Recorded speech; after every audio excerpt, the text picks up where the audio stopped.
Habari ndugu yangu. Leo tunaangazia jambo zito sana, ajira. Ajira ambazo zimekuwa zikiwasaidia watu kupata riziki kila siku, sasa zinaanza kutoweka. Na hii siyo stori ya mbali, ni kitu ambacho tayari kimeanza kutokea duniani kote, hata hapa kwetu Afrika.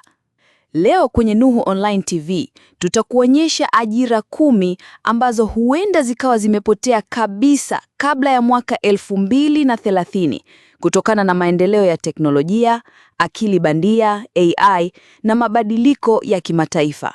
Ni muhimu hujue kama kazi yako ipo salama au kama ni wakati wa kujipanga upya. Teknolojia imebadilisha kila kitu.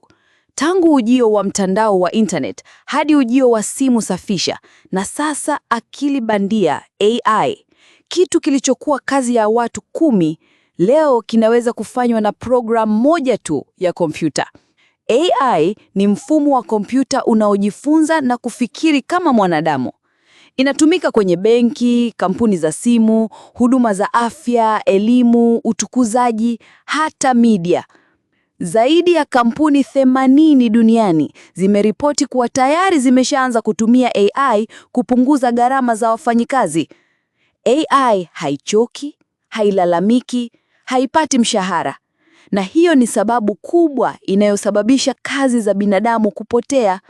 Kwa hiyo, ajira gani hasa ziko kwenye hatari? Hebu tuangalie listi yetu ya leo. Wapokeaji wa simu.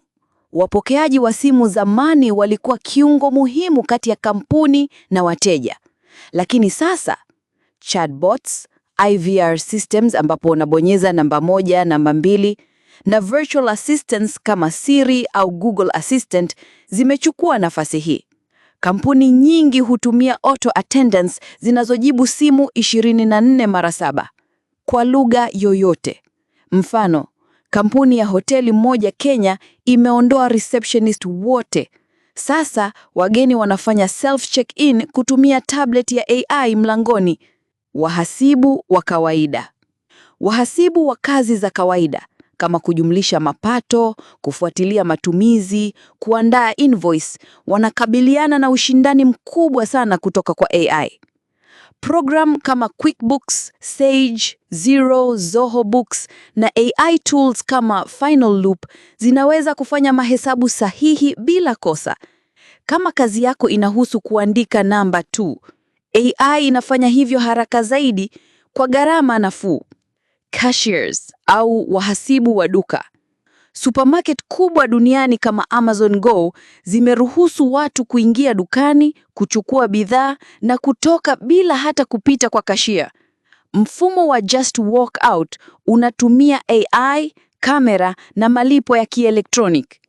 Nchini Tanzania bado tunayo muda, lakini mabadiliko haya yanaweza kufika ghafla, benki na maduka makubwa yakiamua kupunguza wafanyikazi. Madereva wa magari na teksi. Magari yanayojiendesha kama yale ya Tesla, Waymo na Baidu yanazidi kuimarika. AI inachambua mapi, kasi ya magari mengine, hali ya barabara na sheria za traffic. Hebu nikwambie, huko Marekani na Uchina, tayari kuna magari ya mizigo yanayoendeshwa safari ndefu bila dereva. Huduma kwa wateja au customer support. Huduma kwa wateja ni moja ya kazi ambazo ziliathirika mapema na AI. Bots kama chatbots, LivePerson na Zendesk AI zinaweza kujibu maswali, kutoa taarifa na kutatua matatizo ya mteja papo hapo.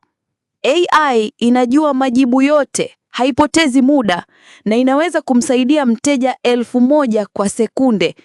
Maafisa wa bima au wanaitwa insurance agents. Madai ya bima yanahitaji uchambuzi wa data, ulinganisho wa matukio na uthibitisho wa nyaraka. AI inaweza kufanya hayo yote ndani ya dakika chache tu, kutumia machine learning kutambua udanganyifu pia. Mara moja, madai ya bima yaliyokuwa yanachukua wiki moja, sasa yanaweza kumalizwa kwa saa moja kupitia AI. Wafanyikazi wa benki, bank tellers. ATM, mobile banking, online support, vyote vinaondoa umuhimu wa kuwa na mtu kwenye dirisha la benki.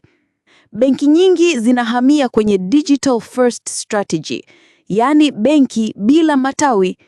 Je, umeshawahi kuingia benki hivi karibuni? Uliongea na mtu au ulitumia app? Waandishi wa habari wa kawaida, magazeti na tovuti nyingi zinatumia AI kuandika habari za michezo, biashara na hata siasa. AI inaweza kuchambua taarifa, kutoa ripoti ya kichambuzi na kuchapisha papo hapo. Kama huandiki kwa ubunifu wa kipekee, kazi yako iko hatarini. Walimu wa mitandaoni wa kawaida. AI tutors kama Sora, Duolingo, Khan Academy na ChatGPT zinafundisha kwa lugha ya mteja, saa yoyote na kwa kasi yake. Hii inafanya baadhi ya walimu wa online kufutwa kazi, hasa wale ambao wanategemea kusoma kutoka kitabu. Walimu wa kesho ni wale ambao wanaitumia AI kama msaidizi, si wanaopambana nayo. Video editors wa kawaida. Tools kama Runway, Pika, Descript, CapCut AI zinaweza kuedit video, kuweka music, kukata scenes na kufanya motion graphics kwa kubofya mara chache tu. Video editors ambao hawajui kutumia AI wako kwenye hatari ya kuachwa na soko. Sasa ndugu yangu, kazi yako iko wapi? Je, ni miongoni mwa hizi au ni salama kwa sasa? Mabadiliko hayawezi kuzuiliwa, lakini unaweza kuyakabili kwa njia sahihi, kwa kujifunza skills mpya, kujiandaa kwa AI na kubadilika na dunia. Subscribe kwenye Nuhu Online TV kwa mafunzo ya teknolojia, fedha, ajira na AI. Comment hapa chini. Je, kazi yako ipo kwenye list? Umejipanga vipi? Na bonyeza like na share video hii kwa marafiki zako, uwasaidie na wao waelewe hatari hii.